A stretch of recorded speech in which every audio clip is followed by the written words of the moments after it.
nikukaribishe rasmi katika kipindi cha Jukwaa la Vijana, ambapo hapa tunapata nafasi ya kuweza kuzungumza mambo yanayohusu vijana. Tumekuwa na mambo mengi sana ya kiuchumi, ya kibiashara, ya watoto na mambo mengine kadha wa kadha.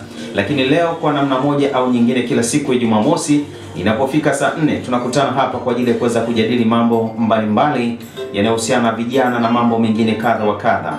Ambapo leo mimi sitakuwa mzungumzaji sana. Nakumbuka mara nyingi tumekuwa tukishirikishana baadhi ya mambo. Unapata nafasi pia kuweza kutuma message ya kwako kupitia nambari za simu ambazo nitakutajia muda mchache ujao. Lakini kama ndo kwanza kabisa unaungana nami na unatamani kuipata namba hii, ni 0768195571. Nimepata nafasi ya kuweza kuwa na vijana wenzangu hapa ambao pia tutaweza kujaribu kuchambua kwa uzuri kabisa mada ambazo zimekuwa zikigonga vichwa vya habari, zimekuwa zikigusa mioyo ya wengi na kusumbua. Inawezekana nao ni miongoni mwa watu ambao wataguswa na mada ya leo.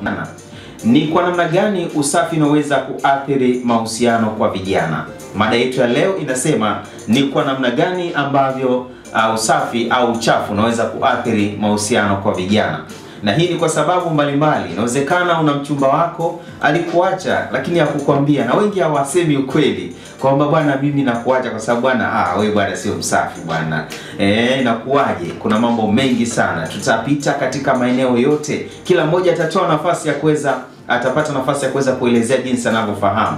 Je, inawezekana uliwahi kuwa na mchumba au mpenzi ambaye uliamua kumwacha kwa sababu alikuwa apigi mswaki? Ulimwacha kwa sababu alikuwa ananuka, anatoa harufu. Kumbe kuna namna ambavyo unaweza kufanya hatimaye ukaweza kusonga mbele. Mtu anakuambia mimi bwana mwanamke ameniacha, kila mwanamke ananiacha. Kwa sababu gani sielewi, hakwambii, lakini huenda sababu ni hizo. Tutapata maoni kutoka kwa watu tofauti na mambo yatakuwa mazuri kabisa. Sitakuwa mzungumzaji sana. Mimi naitwa Anko Ngao na nipo tayari kwa ajili ya kuweza kukusogezea mada hii, tuweze kuichambua kwa pamoja kwa uzuri kabisa. Na bila kupoteza nafasi, naomba nianze. Wanasema ladies first.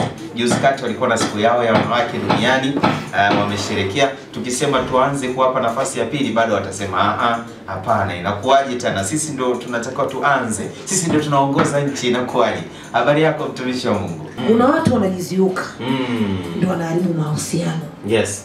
Hautakiwi kuwa hivyo mwanamke. Mwanamke kila inapoitwa leo lazima uwe mbunifu ndani ya nyumba. Lazima uwe mbunifu.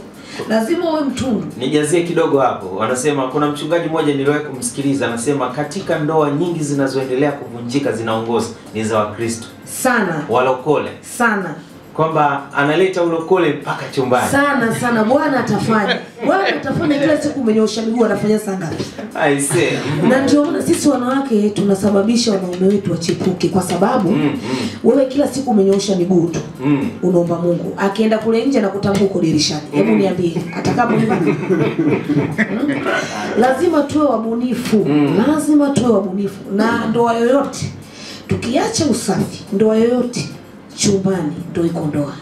Watu wengi hawafahamu hilo. Okay. Wengi utasikia mimi hata nifanye nini, hata nikunjeni wewe ameshanioa, yule wako ndio akiwa kwako. Je, akitoka? Sisi ndio tunasababisha wanaume wetu watoke nje. Lakini mwanamke ukishajitahidi. Kwanza mwanaume ana tabia moja ya kutamani kwanza kabla hajapenda. Kwa hiyo akishaenda kule nje, akiona vile vya nje nyumbani vipo, ana sababu gani ya kwenda kule? Lazima atarudi tu nyumbani. Kwa hiyo tujitahidi. Mimi hapa nilipo, uniambie chochote. Mimi nasimamia kucha kama sina akili nzuri. Lazima usimamie kucha mtoto wa kike. Hakikisha ndoa yako, hakikisha mumeo hachepuki, na akichepuka sio kwa kudumu. Tunaona wanaume wengine wanatoa mabegi kabisa nje kwa sababu ya wanawake wao nyumbani kuwa wavivu. Yaani kujenga mazoea. Usijenge mazoea kwenye ndoa, ndugu yangu.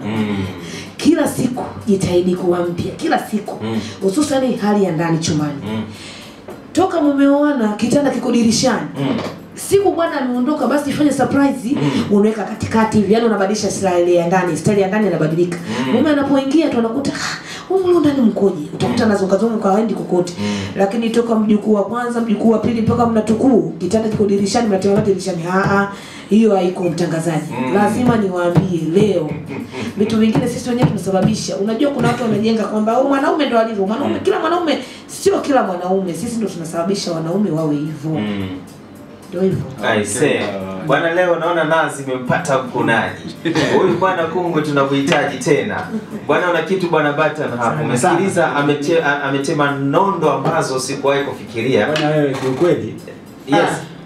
Unacho kusema?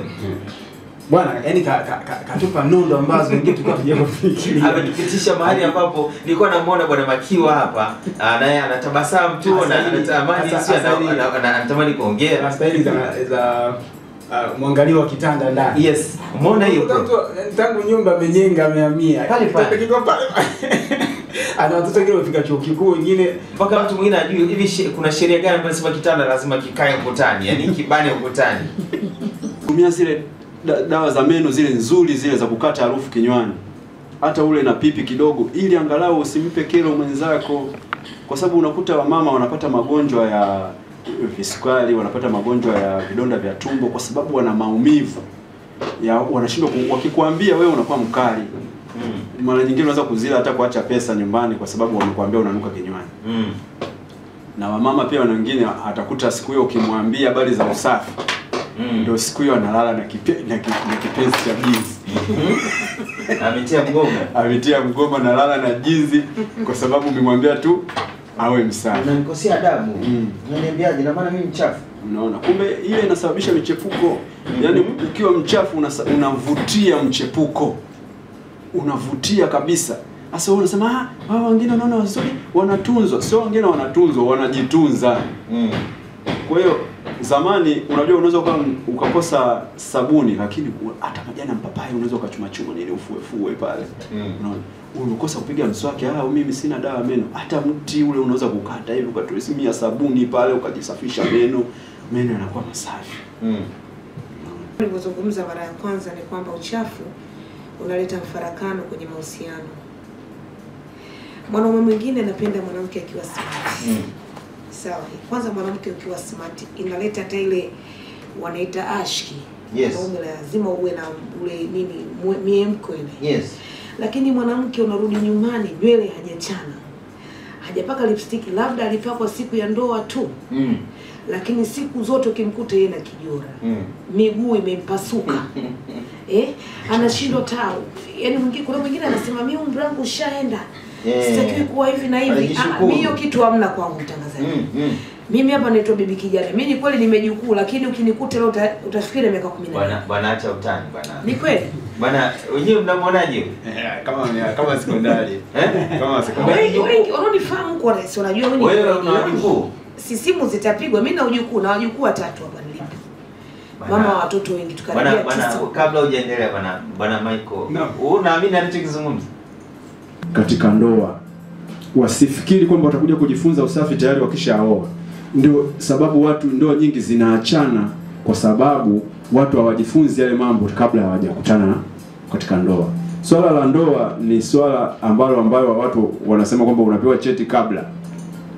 Kwa hiyo jambo la ndoa sio pia la kuliendea tu mtu hujafunga ndoa unakuwa tayari kwenye mahusiano na wenyewe pia ni uchafu. Lazima uzingatie taratibu za ndoa. Mpaka umekuwa kwenye ndoa ndio mnaanza hayo. Lakini usafi unaanza nao kabla bado hujakutana. Katika Mungu kitu ambacho amekitupa sana Mungu ni kutunza. Adamu alipewa kutunza bustani ikiwepo na usafi. Kwa hiyo sisi tutakuja kuulizwa siku ya mwisho jinsi ulivyotunza huo mwili. Wewe huo mwili unaupa sigara, unaupa pombe, mwili unakaa nao masaa mengi hujausafisha. Huo mwili umepewa na Mungu. Imeisha hiyo. Mungu amekupa huo mwili atakuuliza siku ya mwisho. Uliutunza? Lazima utunze, nywele unyoe vizuri. Shukrani sana. Muda naona unaenda na Bwana anataka kuingia hapa. Neno moja la mwisho, dakika moja, sekunde 10 zinatosha. Alafu tuende kwa Kungwe, tumalize kwa Batan. Neno la mwisho kwa wale ambao wapo katika ndoa ni kwamba wajali hisia za wenzao.